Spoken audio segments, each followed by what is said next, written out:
উপস্থিত সম্মানিত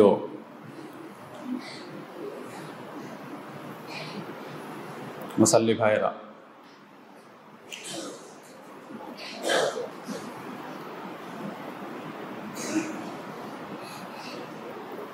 আল্লাহ সুবহানাহু ওয়া তাআলা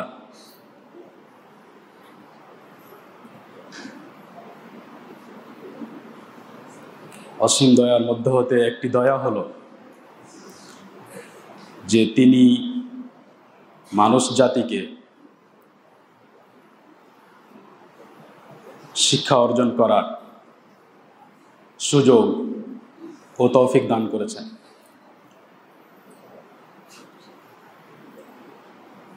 মানুষ জাতিকে শিক্ষিত করেছেন যাতে তারা জগতের বাকি অন্যান্য সৃষ্টির মতো জীবনযাপন না করে, যাতে তাদের চলাফেরা বাকিদের মতো না হয়।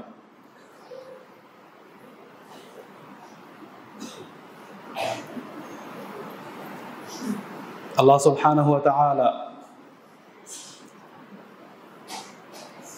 মানুষকে যত প্রকার শিক্ষা দান করেছেন তার মধ্যে সর্বশ্রেষ্ঠ সেই শিক্ষা যে শিক্ষার সম্পর্ক মহান আল্লাহ তাআলার সাথে,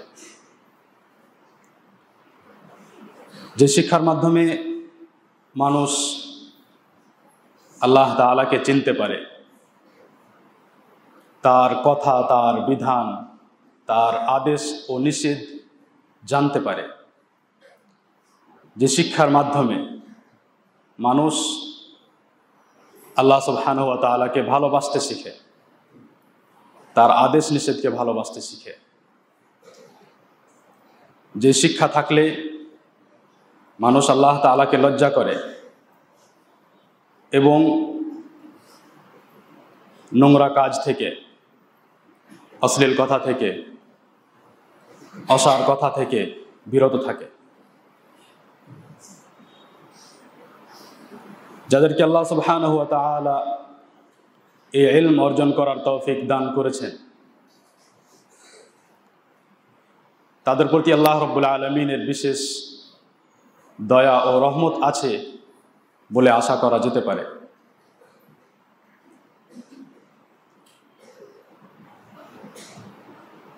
যারা কোরআন ও হাদিসের ইলম অর্জন করে সাধারণত তাদের আচরণ, ব্যবহার, পোশাক আদি অন্যান্যদের মতো হবে না, এটাই প্রত্যাশিত এবং এটাই মানুষ আশা করে। আল্লাহ সুবহানাহু ওয়া তাআলার শুকর আদায় করা উচিত যে কোনো দিনই প্রতিষ্ঠানে গেলে সেখানকার পরিবেশ দেখলে অবশ্যই মানুষ খুশি হয়, আনন্দিত হয়। হ্যাঁ, আমরা এটা স্বীকার করি যে কোনো পরিবেশই সম্পূর্ণ নয়। আমরা দাবি করি না যে কোনো দিনই প্রতিষ্ঠানে গেলে কোনো রকমের কোনো ভুল, অসম্পূর্ণতা, কোনো ঘাটতি দেখাই যেতে পারে না, দেখা যেতে পারে। তাই উলামায়ে কেরাম তালেবে ইলমকে, কোরআন ও হাদিসের জ্ঞান অন্বেষণকারীকে, এক ছাত্রকে মানুষের মতো মানুষ করার জন্য এবং যাতে সমাজে গেলে তাকে দেখে অন্যান্যরা তার অনুসরণ করে, এরূপ মানুষ তাকে বানানোর জন্য উলামায়ে কেরাম অনেক পরিশ্রম করেছেন। এক সময় পর্যন্ত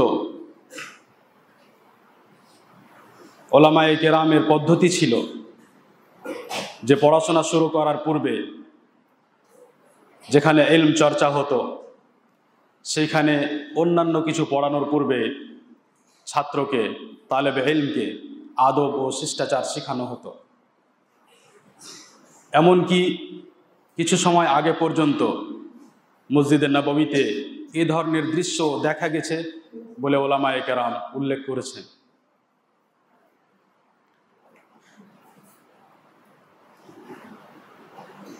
একজন তালেবে ইলমের শিক্ষায় মেধাবী হওয়া, দক্ষ হওয়া, পারদর্শী হওয়ার সাথে সাথে তার চরিত্রবান হওয়া কত গুরুত্বপূর্ণ তা বুঝতে হলে আমাদের ওলামায়ে কেরামের কিতাবগুলোর ওপর এক নজর করতে হবে। বিষয় এত গুরুত্বপূর্ণ যে ওলামায়ে কেরাম এ সম্পর্কে বিস্তারিত কিতাব লিখে গেছেন। আল্লামা শওকানী রাহিমাহুল্লাহ লিখেছেন আদাবুত তালাব, খতিব বাগদাদি লিখেছেন আল জামি' লি আখলাকির রাওয়ি ওয়া আদাবিস সামি', ইবনে আব্দুল বার লিখেছেন জামিউ বায়ানিল ইলমি ওয়া ফাদলিহি, আজুরি রাহিমাহুল্লাহ লিখেছেন আখলাকুল উলামা, মুহাম্মদ ইবনে ইব্রাহিম আশ-শাইবানি তিনি লিখেছেন শাহদুল হিমাম ইলাল ইলম, আবু হিলাল আল আসকারি রাহিমাহুল্লাহ লিখেছেন আল হাসু আলা তালাবিল ইলম ওয়াল ইজতিহাদি ফি জামঈ। এভাবে অনেক কিতাব ওলামায়ে কেরাম লিখে একথা স্পষ্ট করেছেন যে তালেবে ইলমকে যেমন শিক্ষার বিষয়ে গুরুত্ব দিতে হবে, তেমনি তার নিজের আচরণ, ব্যবহার এবং শিষ্টাচারের প্রতি লক্ষ্য রাখতে হবে। ওলামায়ে কেরাম যে সব কিতাব লিখেছেন সে কিতাবগুলোকে কয়েক রকম ভাগে বিভক্ত করা যেতে পারে। কিছু কিতাব লেখা হয়েছে সাধারণভাবে যে কোনো এক তালেবে ইলমের আদব সম্পর্কে, কিছু কিতাব লেখা হয়েছে বিশেষভাবে কোনো বিশেষ ইলম যে অর্জন করে তার আদব ও শিষ্টাচার সম্পর্কে, যেমন আদাবুল মুস্তাফতি, যেমন আদাবুল মুফতি, যেমন আদাবু হামালাতিল কোরআনিল কারীম। ওলামায়ে কেরাম যে সব কিতাব আদব সম্পর্কে লিখেছেন এসব কথা নিয়েছেন কোথা থেকে? এসব কথা কি তাদের নিজেদের কথা, নাকি এরও ভিত কোরআন ও হাদিসের মধ্যে পাওয়া যায়? এই আদবগুলোর কিছু অংশ এমন যেই কথাগুলো কোরআন ও হাদিসে স্পষ্টভাবে জানা, যেমন সে সমস্ত আবশ্যক কাজ যা ইসলামের মধ্যে ওয়াজিব ও আবশ্যক করা হয়েছে। কিছু বিষয় এমন আছে, কিছু শিষ্টাচার ও আদব এমন উল্লেখ করা হয়েছে যেগুলো মানুষ জন্মগতভাবে জানে এবং যেগুলোকে শিষ্টাচার হিসাবে বিবেচনা করে, এবং শরীয়তের মধ্যে তার প্রমাণ খুঁজতে গেলে ব্যাপকভাবে সামগ্রিকভাবে তার প্রমাণ পাওয়া যেতে পারে।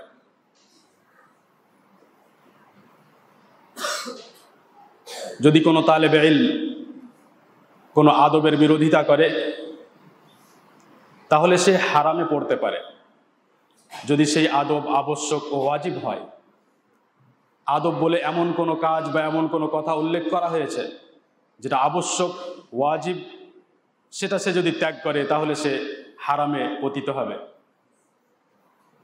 কিন্তু যদি সেই আদব এমন হয় যা সুন্নাতের অন্তর্ভুক্ত, তাহলে সে আদব ত্যাগ করলে সে মাকরুহ কিংবা অপছন্দনীয়র মধ্যে পতিত হবে। এটা বিবেচনা সাপেক্ষ। দেখতে হবে যদি সেই বিষয়টি এমন হয় যে সেই সুন্নাত ত্যাগ করলে, সেই সুন্নাত অনুযায়ী আমল না করলে কোনো শিক্ষকের কিংবা কোনো নিজের ছাত্র ভাইয়ের সাথে বেয়াদবি হতে পারে, অশিষ্টাচার হতে পারে, তাহলে সেটি এই দিক থেকে অপছন্দনীয় হবে। না হলে এরকম কোনো নিয়ম নেই যে ব্যক্তি মাকরুহ, যে ব্যক্তি কোনো সুন্নাত ত্যাগ করলো সে আবশ্যকভাবে মাকরুহে নিপতিত হবে।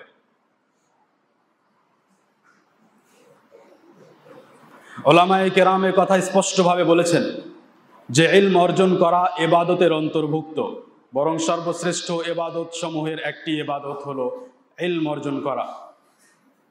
যেহেতু ইলম অর্জন করা এত গুরুত্বপূর্ণ এক ইবাদত, তাই এই ইলমের জন্য ইখলাস অত্যন্ত আবশ্যক একটি বিষয়। ইখলাস এর সাথে ইলম অর্জন করা কত জরুরি তা বুঝতে হলে সেই কথা স্মরণ করতে হবে যে নবী সাল্লাল্লাহু আলাইহি ওয়াসাল্লাম সে ব্যক্তিকে ধমক দিয়েছেন যে ইলম পৃথিবী অর্জন করার জন্য, জাগতিক কোনো লাভ অর্জন করার জন্য ইলম শিখে। মুসনাদে আহমদে যে হাদিস বর্ণিত হয়েছে সম্পর্কে, তাতে নবী সাল্লাল্লাহু আলাইহি ওয়াসাল্লাম ধমক দিয়েছেন যে সে ব্যক্তি জান্নাতের সুঘ্রাণ পাবে না, যার উদ্দেশ্য, যার লক্ষ্য হবে শুধু পার্থিব কোনো লাভ অর্জন করা। যে ব্যক্তি ইলম অর্জন করার তৌফিক পেয়েছে, যে তালেবে ইলম কোনো প্রতিষ্ঠানে আছে এবং সেখানে ইলম অর্জন করছে, সে সৌভাগ্যবান একজন ব্যক্তি। ইমাম আহমদ রাহিমাহুল্লাহ বলেন, যে ব্যক্তি ইলম অর্জন করে সেই ইলমের মতো অন্য কোনো জিনিস হতে পারে না। আল ইলমু লা ইয়াদিলুহু শাই লিমান সাহহাত নিয়্যাতুহু, কিন্তু শর্ত হলো যে তার নিয়ত যেন ঠিক হয়। যদি তার নিয়ত ঠিক হয়, সে যদি ইখলাসের সাথে ইলম অর্জন করে, তাহলে ইলমের মতো অন্য কোনো জিনিস হতেই পারে না। ইমাম আহমদ রাহিমাহুল্লাহকে জিজ্ঞেস করা হলো যে নিয়ত ঠিক হবে কিভাবে? ইমাম আহমদ রাহিমাহুল্লাহ বললেন, আইয়ানউয়া রাফআল জাহলি আন নাফসিহি ওয়া আন গায়রিহি। তালেবে ইলম নিয়ত করবে যে আমি নিজের অজ্ঞতা এবং অপরের অজ্ঞতা দূর করার জন্য ইলম অর্জন করছি। বলা যেতে পারে যে সমস্ত কাজ ইলম অর্জন না করলে কিংবা সঠিক ইলম না থাকলে যে সমস্ত কাজ সম্পন্ন করা সম্ভব নয়, এই প্রকার যে কোনো কাজকে যদি ইলম অর্জন করার সময় উদ্দেশ্য বানানো হয়, তাহলে সেই উদ্দেশ্য হবে সঠিক উদ্দেশ্য এবং তখন তার ইলম অর্জন করা হবে সঠিক নিয়ত অনুযায়ী। ইবনে উসাইমিন রাহিমাহুল্লাহ বলেন যে একজন তালেবে ইলম যখন ইলম অর্জন করবে, তখন তার সর্বপ্রথম উদ্দেশ্য হবে আল্লাহ সুবহানাহু ওয়া তাআলার আদেশ পালন করা, কারণ আল্লাহ রাব্বুল আলামিন ইলম অর্জন করার আদেশ করেছেন, ফা'লাম আন্নাহু লা ইলাহা ইল্লাল্লাহ। দ্বিতীয় উদ্দেশ্য হবে এই শরীয়তের সংরক্ষণ করা। শরীয়ত সংরক্ষণ করবে সে নিজের বক্ষে এবং লিখার মাধ্যমে, কারণ যদি তার কাছে ইলম না থাকে তাহলে সে শরীয়ত সংরক্ষণ করতে পারবে না, তাহলে সে শরীয়তের যথাযথ হেফাজত করতে পারবে না। তৃতীয় উদ্দেশ্য তার হবে যে আমি এই শরীয়তের পক্ষ থেকে লড়াই করব, এর প্রতিরোধ করব। কোনো ব্যক্তি যদি শরীয়ত সম্পর্কে ভুল কথা বলে, কোনো ভুল তথ্য পেশ করে, তাহলে আমি তার সেই কথার খণ্ডন করব। যদি এই উদ্দেশ্য হয় তাহলে তার জন্য অবশ্যই ইলম লাগবে, ইলম ছাড়া এই উদ্দেশ্য হাসিল করা যাবে না। তাই এই উদ্দেশ্য হলে তার নিয়ত ইনশাআল্লাহ সহি হবে। তেমনি তাকে উদ্দেশ্য করতে হবে যে আমি ইলম অর্জন করছি, এই ইলম অনুযায়ী শরীয়ত এর অনুসরণ করা এবং ইলম অনুযায়ী জীবনযাপন করার জন্য। এই উদ্দেশ্য করলেও তার ইখলাস অর্জন করা হবে। ইখলাস অর্জন করা, আমরা যখন ইখলাসের কথা বলি, আমরা শুধু এটাই মনে করি যে ইখলাস মানে হলো যে আমি আল্লাহ রাব্বুল আলামিনের জন্য ইলম অর্জন করছি। বিষয়টা এতই সহজ নয় যে আমি শুধু মুখে দাবি করলাম যে আমি আল্লাহ রাব্বুল আলামিনের জন্যই তো এসেছি। বিষয়টা এত সহজ নয়, বরং এই ইখলাস অর্জন করার জন্য এবং ইখলাসের উঁচু স্থানে পৌঁছানোর জন্য মানুষকে অনেক কষ্ট করতে হতে পারে। প্রাণপাত পরিশ্রম করে, কোনো সময় অবমাননা সহ্য করে, কখনো জানার পরেও, অবগত হয়েও সে বিষয়ে নীরবতা পালন করে, কোনো সময় ত্যাগ স্বীকার করে এবং কোনো সময় খ্যাতির তোয়াক্কা না করে একজন ব্যক্তি ইখলাস অর্জন করতে পারে। তার ব্যাপারে আশা করা যায় যে যদি তার মধ্যে এই বৈশিষ্ট্যগুলো থাকে তাহলে সে ব্যক্তি হয়তো ইখলাসের রাস্তায় চলছে। সালাফে সালেহিন এই ইখলাসের গুরুত্ব বুঝতেন এবং জানতেন যে ইখলাস অর্জন করা তত সহজ কাজ নয়, তাই তারা এ বিষয়ে খুব পরিশ্রম করতেন এবং প্রচেষ্টা করতেন। এবং এটি কারণ যে আমরা নবী সাল্লাল্লাহু আলাইহি ওয়াসাল্লামের হাদিসে শুনেছি যে নবী সাল্লাল্লাহু আলাইহি ওয়াসাল্লাম সে ব্যক্তিকে সুপারিশের জন্য সব থেকে সৌভাগ্যবান বলেছেন। সে ব্যক্তি নবী সাল্লাল্লাহু আলাইহি ওয়াসাল্লামের কিয়ামতের দিন সুপারিশ পেয়ে সব থেকে সৌভাগ্যবান হবে যে পৃথিবীতে ইখলাসের সাথে লা ইলাহা ইল্লাল্লাহ বলেছে। যদি এ কাজ কঠিন না হতো, যদি ইখলাসের সাথে প্রত্যেক কাজ করা কঠিন না হতো, তাহলে এ বিষয়ে উলামায়ে কেরাম এত কথা বলতেন না। সুফিয়ান ইবনে সাঈদ আস-সাউরি রাহিমাহুল্লাহ বলেন, মা আলাজতু শাইআন আশাদ্দ আলাইয়া মিন নিয়্যাতি।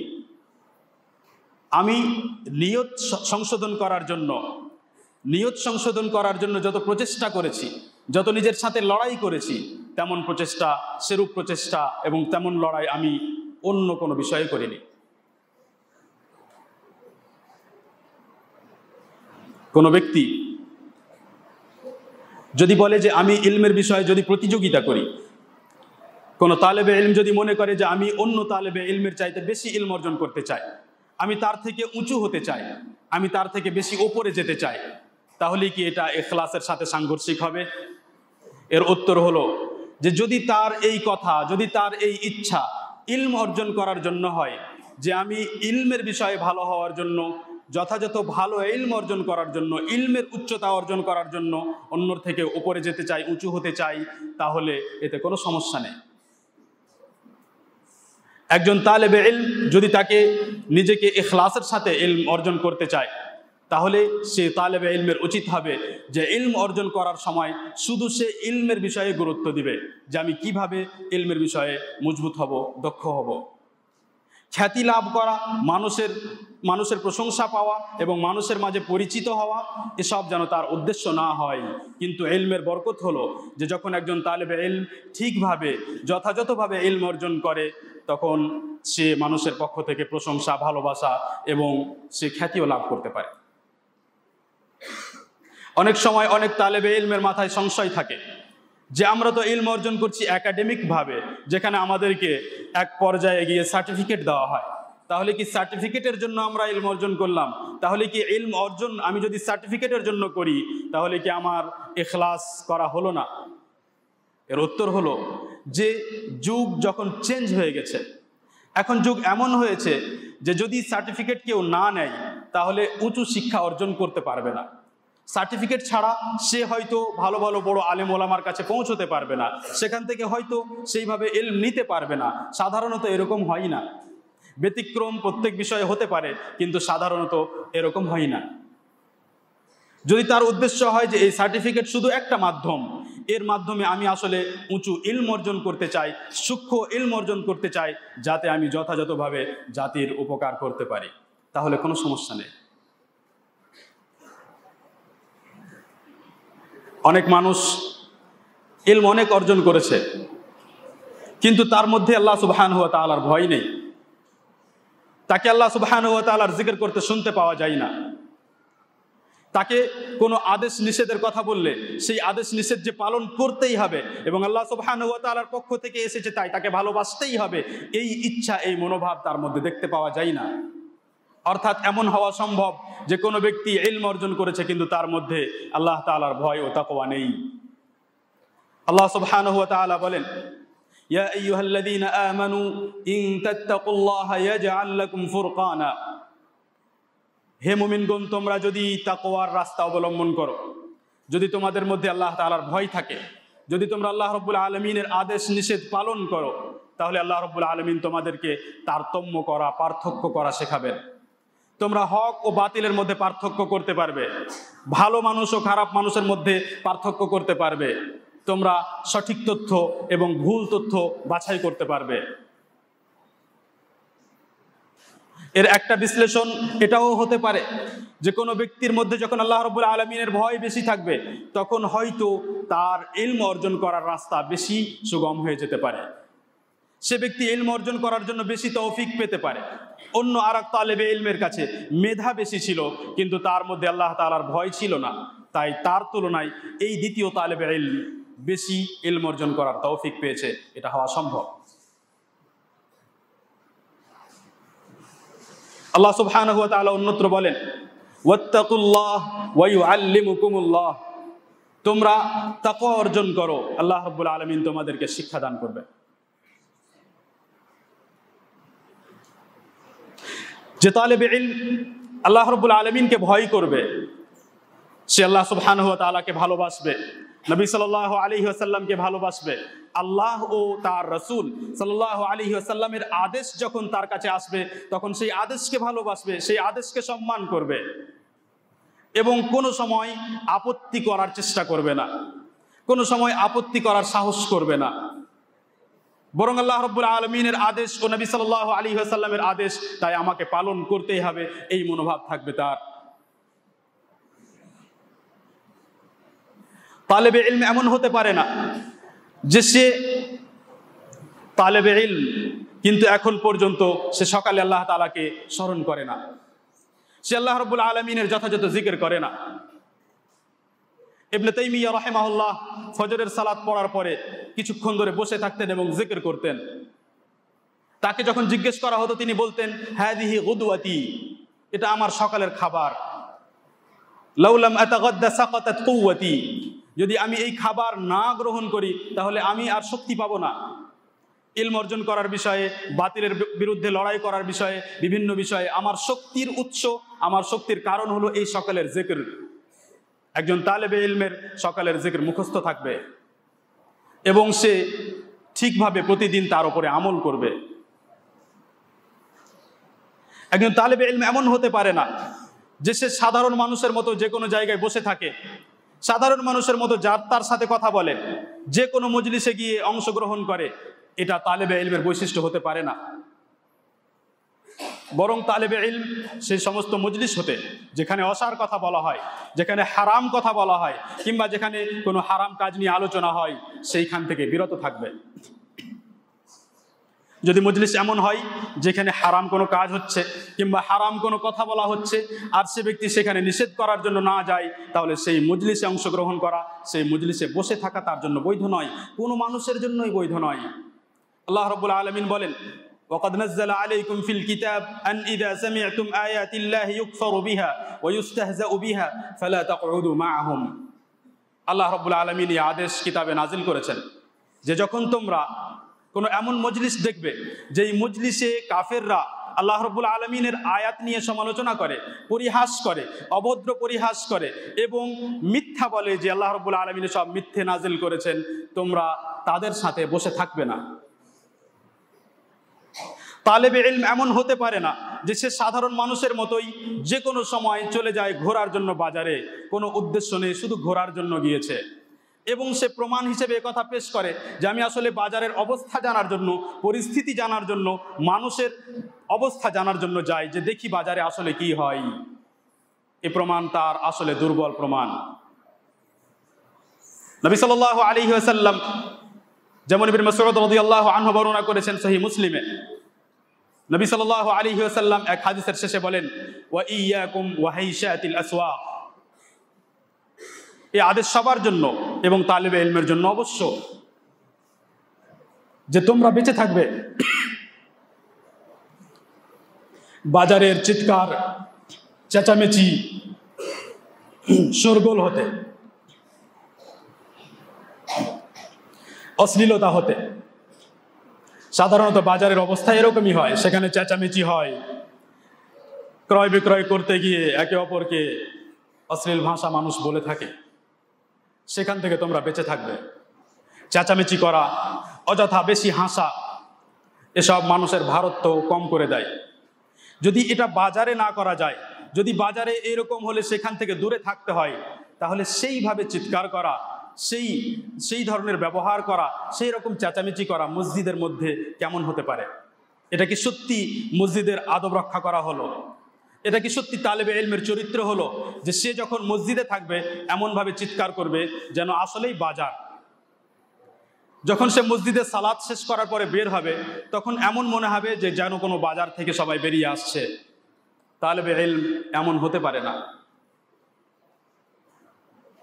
এসব আদবের কথা তালেবে ইলমকে জানতে হবে এবং তালেবে ইলমকে জিজ্ঞেস করে শিখতে হবে, কিতাবের মধ্যে পড়তে হবে।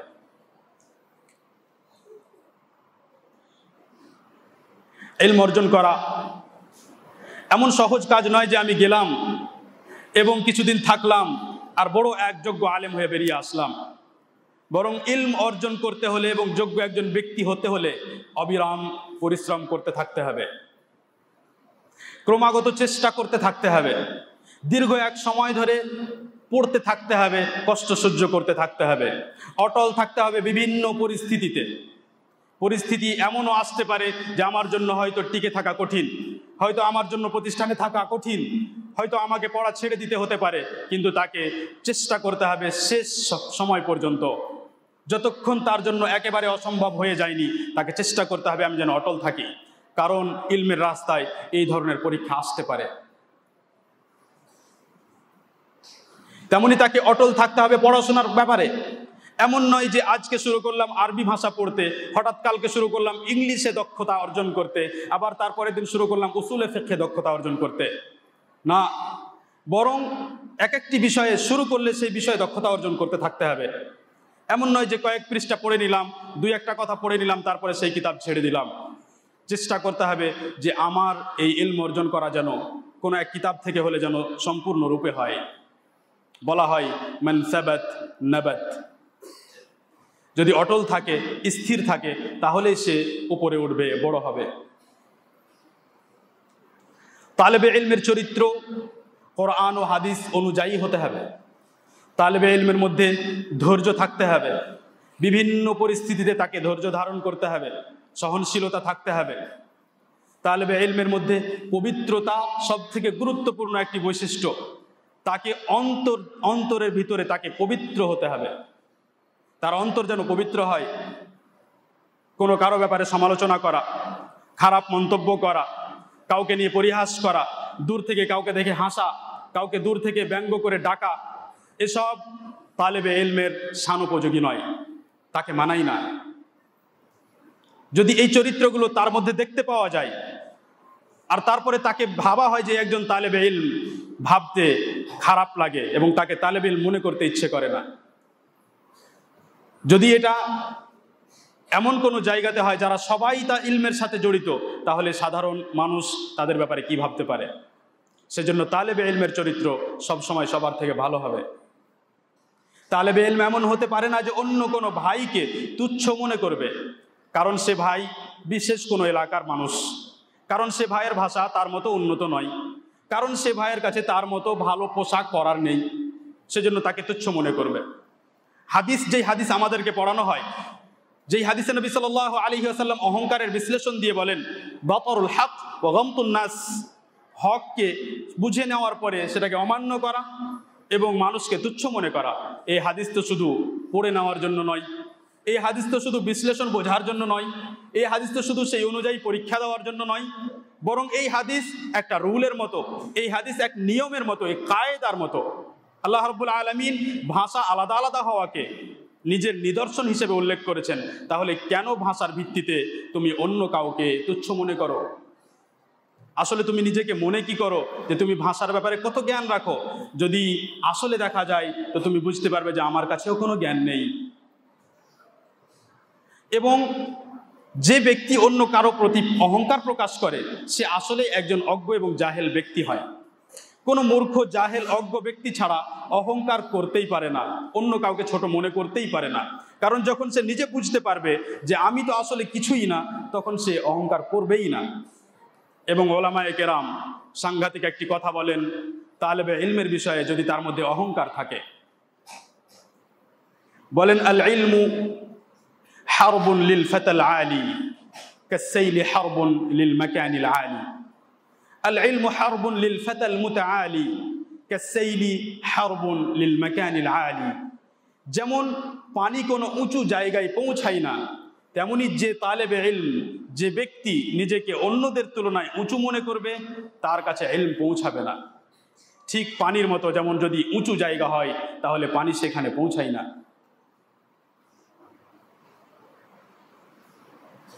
একজন তালেবে ইলম সবসময় বিনয়ী হবে, তার ভাষায় নম্রতা থাকবে, নিজের সাথীর সাথে কথা বলার সময় হোক কিংবা শিক্ষকের সাথে কথা বলার সময় হোক।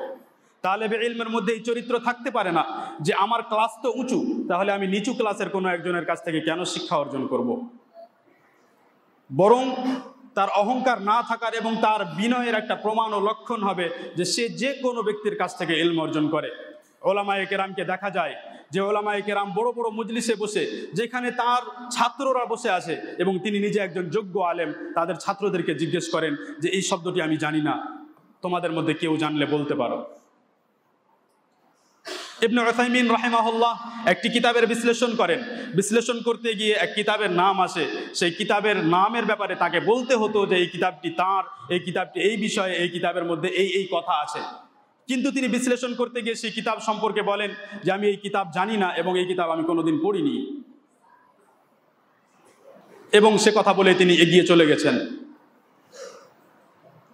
যদি আমরা দেখতে চাই যে ওলামায়ে কেরামের মধ্যে কেমন বিনয় ছিল, তাহলে তাদের জীবনী পড়তে হবে। এমন সাধারণ মানুষ হতেন যে মানুষ শুনে আশ্চর্য করবে।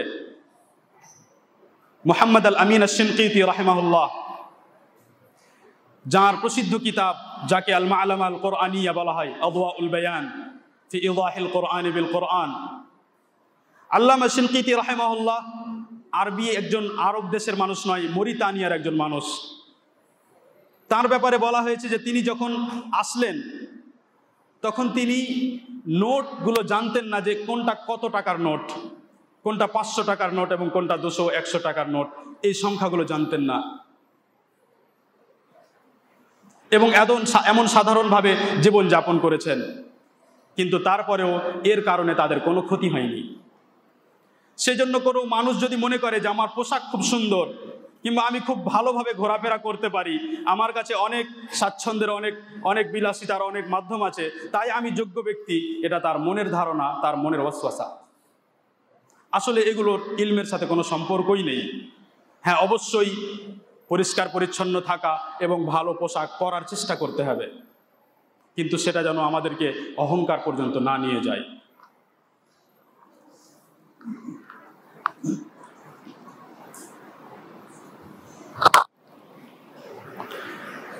আলহামদুলিল্লাহিল কাবীরিল মুতাআল ওয়াসসালাতু ওয়াসসালামু আলা নবিয়িনা মুহাম্মাদিন ওয়া আলা আলিহি ওয়া আসহাবিহি আজমাইন। সম্মানিত দিনী ভাই ও বোন, একজন তালেবে ইলম তার শিক্ষকের সাথে যখন কথা বলবে তখন নম্র ভাষায় কথা বলবে, উঁচু ভাষায় কথা বলতে পাবে না। এবং উলামায়ে কেরাম এতদূর পর্যন্ত উল্লেখ করেছেন যে যদি শিক্ষকের সামনে সে কিতাবের পৃষ্ঠা উল্টায়, তাহলেও যেন এমনভাবে উল্টায় যে সেই আওয়াজে বিরক্ত না হন শিক্ষক। শিক্ষকের সাথে কথা বলার সময় প্রশ্ন উত্তর করতে গিয়ে যখন প্রশ্নের উত্তর শিক্ষকের কাছ থেকে চলে আসবে, তখন তালেবে ইলমের যদি বুঝতে অসুবিধা হয়, তাহলে বুঝতে পারে যে ইয়া শাইখানা, ইয়া শাইখি, এভাবে সম্মানের সাথে সম্বোধন করে তারপরে সে বলতে পারবে যে আমি এই বিষয়টি বুঝতে পারলাম না, যদি একটু পরিষ্কার করে বোঝাতেন।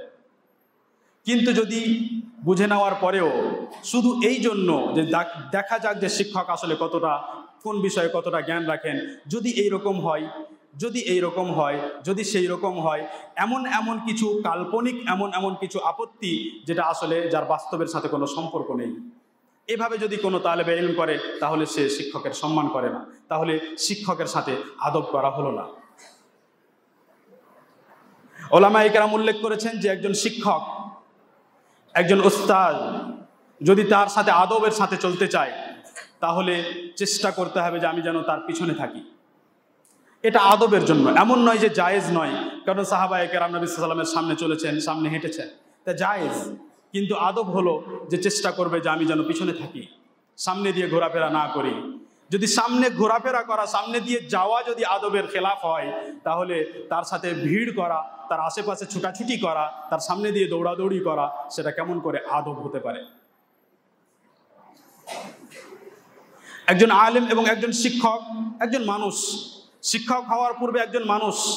এবং উলামা বলেন মান যাল্লাযী সালিমা মিনাল ওয়াহাম, এমন কে ব্যক্তি আছে যে আসলে কোনো সময় ভুলই করে না? একজন শিক্ষকের দ্বারাও ভুল হতে পারে, কিন্তু একটা ভুল হয়ে যাওয়ার কারণে, 2-4 দিন কয়েকটা ভুল হয়ে যাওয়ার কারণে সেই শিক্ষকের সম্মান যেন তালেবে ইলমের চোখে কম না হয়ে যায়। সে যেন এমন না মনে করতে শুরু করে যে যেহেতু শিক্ষক একটা ভুল করে দিয়েছেন, 2টো ভুল করে দিয়েছেন, তার মানে হলো যে আমি হয়তো শিক্ষকের থেকে বেশি জানি। এটা আসলে তার মনের ওয়াসওয়াসা। যেদিন সে নিজে শিক্ষকতার জায়গায় যাবে, সেদিন সে বুঝতে পারবে যে না, আমি আসলে ভুল ধারণা করতাম। উলামায়ে কেরাম উল্লেখ করেন যে একজন শিক্ষকের দ্বারা যদি ভুল হয়, তাহলে সেই ভুল সংশোধন করবে কিভাবে? বলেন যে যদি দার্সের জায়গাতে, যেখানে দার্স হচ্ছে, যেখানে পাঠ দেওয়া হচ্ছে, সেইখানে যদি সংশোধন করা আবশ্যক হয়, যেমন রেকর্ড করা হচ্ছে কিংবা সাধারণ মানুষ সেখানে উপস্থিত আছে, এই ভুল তথ্য যদি তাদের কাছে পৌঁছে যায়, তাহলে সংশোধন করা হয়তো অসম্ভব হবে। তাই সেখানে ভদ্রতার সাথে শেখের সেই কথাকে উল্লেখ করবে। আর যদি এমন না হয় যে না পরেও সংশোধন করা যেতে পারে, তাহলে সে পরে শেখের সাথে দেখা করবে এবং হাঁটতে হাঁটতে গিয়ে বলবে যে আমি এরকম একটি শব্দ শুনলাম, আমার মনে হয় আমি জানি না যে আমি শুনতে ভুল করলাম নাকি আমাদের শেখ এভাবে বলেছেন। এই ধরনের ভাষা ব্যবহার করবে। আল্লামা বকর আবু যায়েদ রাহিমাহুল্লাহ বলেন, লা তুখাতিব বিতাইল খিতাব, তুমি শিক্ষককে তাউল খিতাব দিয়ে সম্বোধন করবে না।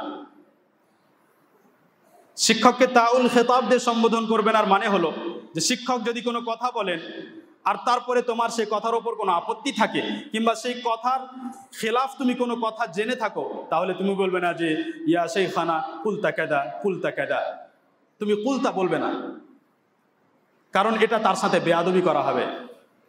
তুমি বলতে পারবে শাইখানা মাররা আলাইনা কাদা, আমরা তো এরকম পড়েছিলাম, এর আগে তো আমরা এরকম পড়লাম, তাহলে বিষয়টি কি একই রকম হলো নাকি এখানে সাংঘর্ষিক হয়ে গেল? একে বলে আদব। আরবি ভাষায় বলা হয়েছে নাশাতুল কাইল আলা কদরি ফাহমিল মুস্তামি', এবং এ শব্দকে বলা যেতে পারে নাশাতুল কাইল আলা কদরি ইনতিবাহিল মুস্তামি'। একজন যখন কথা বলে, তার কথা বলার সময় তার মধ্যে উদ্যম ততই বেশি হবে যত তার শ্রোতাদের মধ্যে শোনার স্পৃহা ও ইচ্ছা বেশি হবে। যদি দেখা যায় যে আমার সামনের শ্রোতা যারা ক্লাসে বসে আছে, যারা পাঠ গ্রহণ করছে, এরা হয় কেউ ঘুমিয়ে আছে, কেউ ঝিমাচ্ছে, কেউ যেন বিরক্ত বোধ করছে, কেউ যেন শুনতে চায় না, তাহলে যে ব্যক্তি কথা বলে সে উদ্যম পায় না। যারা সামনে থেকে এরকম করে, তাদের যদি এই করার কারণ, তাদের যদি এই বিরক্তি বোধের কারণ এই হয় কারণ সে আসলে বুঝতে পারে না যে কি পড়ানো হলো আমাকে, তাহলে সে শিক্ষককে জিজ্ঞেস করবে যে আমি বুঝতে পারছিলাম না। কিন্তু যদি তার মনে হয় যে আমার আসলে পড়তে ইচ্ছে করে না, আমি মনোযোগ পাচ্ছি না, তাহলে সে ভোর রাত্রে উঠে আল্লাহ রাব্বুল আলামিনের সামনে কাঁদবে যে হে আল্লাহ, তুমি আমাকে মনোযোগ দান করো। যদি এমন হয় যে মনোযোগ পাচ্ছে কিন্তু সে হয়তো ক্লান্তি বোধ করছে, তাহলে পরবর্তী দিনে চেষ্টা করবে যেন এরকম না হয়। এবং শিক্ষক যখন কথা বলেন, উস্তাদ যখন কথা বলেন, তখন যদি শ্রোতারা এবং সামনের ছাত্ররা যদি ঠিকভাবে তার কথা না শোনে, মনোযোগ দিয়ে কথা না শোনে, তাহলে ছাত্ররা অনেক প্রকার ফায়দা ও ইলম থেকে বঞ্চিত হয়। কারণ অনেক কথা যেগুলো শিক্ষক বলতে চাইছিলেন, এদের অলসতার কারণে, এদের মনোযোগ না থাকার কারণে সে কথাগুলো বলতে আর উদ্যম পাবেন না, এবং এই অবস্থাতে কথা বলতে নিষেধও করা হয়েছে বেশি। সহিহ বুখারীতে ইবনে মাসউদ রাদিয়াল্লাহু আনহু বর্ণনা করেন যে রাসূল সাল্লাল্লাহু আলাইহি ওয়াসাল্লাম কানা ইয়াতাখাওয়ালুনা বিল মাউইযাতি ফিল আইয়াম মাখাফাতাস সাআমাতি আলাইনা, আমরা যে তার কথা শুনে প্রতিদিন হয়তো বিরক্ত হয়ে যেতে পারি, এই ভয়ে তিনি আমাদেরকে প্রত্যেক দিন উপদেশ প্রদান করতেন না, মাঝে মাঝে উপদেশ প্রদান করতেন। খতিব বাগদাদী রাহিমাহুল্লাহ তার কিতাব আল জামি'-এ যায়েদ ইবনে ওয়াহাব থেকে বর্ণনা করেন যে তিনি আব্দুল্লাহ হতে বর্ণনা করেছেন, এবং যা সঠিক মনে হয় যে ইনি আব্দুল্লাহ ইবনে মাসউদ। তিনি বলেন রাদিয়াল্লাহু আনহু, হাদ্দিসিল কওম মা রামাকুকা বিআবসারিহিম ফাইযা রাআইতা মিনহুম ফাতরাহ ফানজি'। তুমি মানুষের সাথে ততক্ষণ কথা বলতে থাকো, মানুষকে ততক্ষণ শোনাতে থাকো যতক্ষণ পর্যন্ত দেখবে যে তারা সবাই এক দৃষ্টে তোমার দিকে চেয়ে আছে। কিন্তু যখনই দেখবে যে তাদের মধ্যে তুমি নিষ্ক্রিয়তা কিংবা তাদের মধ্যে অবসাদ লক্ষ্য করছো, দেখছো যে আর হয়তো তারা মনোযোগের সাথে শুনছে না, তখন তুমি আর কথা বলো না। খতিব বাগদাদী রাহিমাহুল্লাহ বলেন, হাক্কুল ফাইদা আল্লা তুসাকা ইল্লা ইলা মুবতাগিহা, এই ইলম এবং এই ইলমের মাধ্যমে যে উপকারিতা ছাত্রকে দেওয়া হয়, এর হক হলো, এই ইলমের হক হলো যে এই ইলম যেন শুধু তাকেই দেওয়া হয় যে সেই ইলম অন্বেষণ করতে চায়, সেই ইলম পেতে চায়। ছাত্র জীবনে যদি এক কথাই বলা যায় যে যারা পড়াশোনার সময় ছাত্র জীবনে অসাধারণ, কর্মজীবনে এবং পড়াশোনা শেষ করার পরে সাধারণত তারাই অসাধারণ হয়। যদি আমি সত্যি সেই রকমভাবে জীবনযাপন করতে চাই যেভাবে সালাফে সালেহিন করেছেন, তাদের মতোই পরিশ্রম করতে চাই যেভাবে তারা করেছেন, আমি চেষ্টা করি আমি সেরকম হতে চাই, তাহলে ইনশাআল্লাহ আল্লাহ রাব্বুল আলামিন আমাকে তাদের মতো হওয়ার তৌফিক দান করবেন। ছাত্রদেরকে এক তালেবে ইলমকে কোনো জায়গায় পড়াশোনা করতে গেলে অন্যান্য ছাত্রদের সাথে থাকতে হয়, এবং এই সময়ে তারা বিভিন্ন অসুবিধার সম্মুখীন হয়। এক ছাত্রর মধ্যে ইলম অর্জন করার ইচ্ছে ভালো ছিল, ভালো আগ্রহ নিয়ে সে বাড়ি থেকে এসেছিল, কিন্তু অন্য এমন একজনের সাথে দেখা হলো যে তাকে একথা বোঝানোর জন্য নিজের সমস্ত শ্রম তাকে দিল যে আসলে কোরআন ও হাদিসের ইলম অর্জন করে লাভ নেই, আর সে ব্যক্তি তার কথা মেনে নিল। তার মানে যে আমরা যাদের সাথে ওঠা বসা করি তাদের মধ্যে এমনও ব্যক্তি থাকতে পারে যারা আমাদের ক্ষতি করতে পারে, আর সেজন্যই আমাদেরকে সাহচর্যের বিষয়ে, সঙ্গের বিষয়ে খুব সচেতন এবং সজাগ থাকতে হবে যে আমার সহচারী কে, আমি কার সাথে আসলে চলাফেরা করি, তার চিন্তাধারা কেমন, সে কোরআনের বিষয়ে কি চিন্তাধারা রাখে, সে কি এটা মনে করে যে কোরআন মোটামুটি পড়তে পারলেই হলো, নাকি সে এই চিন্তাধারা রাখে যে না, কোরআন ভালোভাবে পড়া জরুরি এবং বিশুদ্ধ তেলাওয়াত শিখে সুন্দর তেলাওয়াত করতে শিখতে হবে। সে কি এটা মনে করে যে মাঝে মধ্যে জিকির করলেই হবে, নাকি সে মনে করে যে সব সময় আল্লাহ রাব্বুল আলামিনের জিকির করা উচিত? সে কি এরকম মনে করে যে সালাত পড়লেই হলো, নাকি সে মনে করে যে আসলে আমাকে চেষ্টা করতে হবে সালাত সব থেকে সুন্দরভাবে পড়ার, সেই অনুযায়ী আমি তাদেরকে বাছাই করব। এবং প্রসিদ্ধ হাদিসে বুখারী ও মুসলিমে বর্ণিত আবু মুসা আল-আশআরী রাদিয়াল্লাহু আনহু বলেন যে রাসূল সাল্লাল্লাহু আলাইহি ওয়াসাল্লাম বলেছেন, মাসালুল জালিসিস সালিহ ওয়াস-সাউ কাহামিলিল মিসক ওয়া নাফিখিল কির। সৎ সঙ্গী ও অসৎ সঙ্গী, ভালো বন্ধু, খারাপ বন্ধু, দুজনের উদাহরণ হলো কস্তুরী কিংবা মেস্ক বহনকারী আতরওয়ালা এবং যে ব্যক্তি কামারের চুল্লিতে কিংবা হাপরে ফুৎকার দেয়। হাপরে ফুৎকারকারী এবং যে লোহা গরম করার জন্য এবং লোহাকে পরিষ্কার করার জন্য যে ফুৎকার দেয় সে ব্যক্তি। আর ভালো উদাহরণ হলো, সৎসঙ্গীর উদাহরণ হলো যে আতরওয়ালার মতো। আমাকে বাছাই করতে হবে যে আমি আতরের সুগন্ধ চাই, সুঘ্রাণ চাই, নাকি আমি সেই চুল্লির দুর্গন্ধ চাই, কামারের দুর্গন্ধ চাই।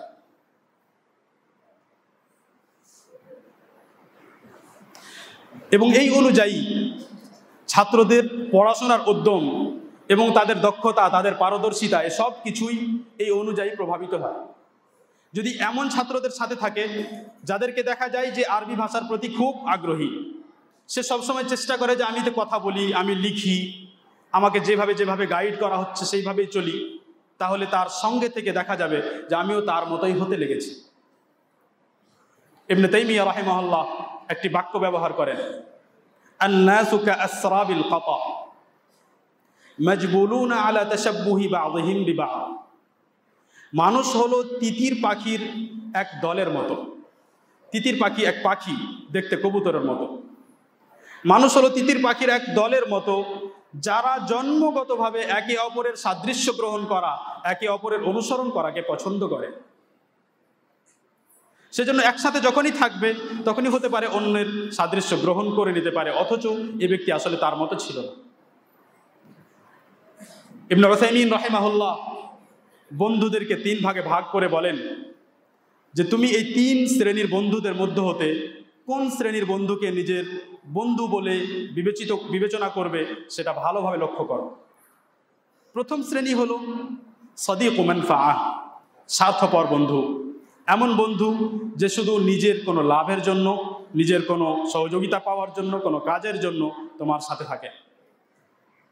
যতক্ষণ পর্যন্ত তাকে পড়া ঠিকভাবে বুঝিয়ে দেওয়া হচ্ছে, যতক্ষণ পর্যন্ত তাকে কোনো কিতাব বা কোনো নোট দেওয়া হচ্ছে, ততক্ষণ পর্যন্ত বন্ধু। কোনো কারণে যদি একদিন সময় না দিতে পারা যায় যে আজকে হয়তো আমি ব্যস্ত আছি, তারপরের দিন থেকে তার মন খারাপ হয়ে যায়। এদের অবস্থা মুনাফিকদের মতো। ফাইন উতু মিনহা রাদু ওয়া ইল্লাম ইউতাউ মিনহা ইদা হুম ইয়াসখাতুন। যদি দেওয়া হয় তাহলে সন্তুষ্ট হয়ে যায়, আর যদি না দেওয়া হয় তাহলে নারাজ হয়ে যায়। গুণের দিক থেকে এবং আচরণের দিক থেকে এদের অবস্থা মুনাফিকদের মতো, আকীদার দিক থেকে না। দ্বিতীয় শ্রেণী ওই বন্ধু, যেই বন্ধু শুধু আমোদ প্রমোদ করতে চায়, শুধু বিনোদন, শুধু বসে সময় পার করতে চায়। সাদিকুল লাযযাহ, যে শুধু এই জন্য তোমার সাথে বসতে চায় কারণ বসে গল্প সল্প করতে ভালো লাগে। তার সাথে বসে হয়তো ক্ষতি হবে না, কিন্তু একদিক থেকে ক্ষতি হবে যে সময় নষ্ট হয়ে যাবে।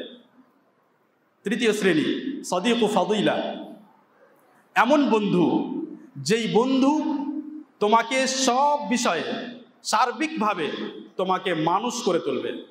যদি সালাতের সময় হয় সালাতের কথা বলবে, যদি জিক্রের সময় হয় জিক্রের কথা স্মরণ করবে, যদি আজান হয় আজানের উত্তর দেওয়ার কথা স্মরণ করবে, যদি সফরে যাও তাহলে বলবে যে সফরে কসর করতে হবে, বলবে না যে বাড়ি গিয়ে সালাত পড়ে নিও।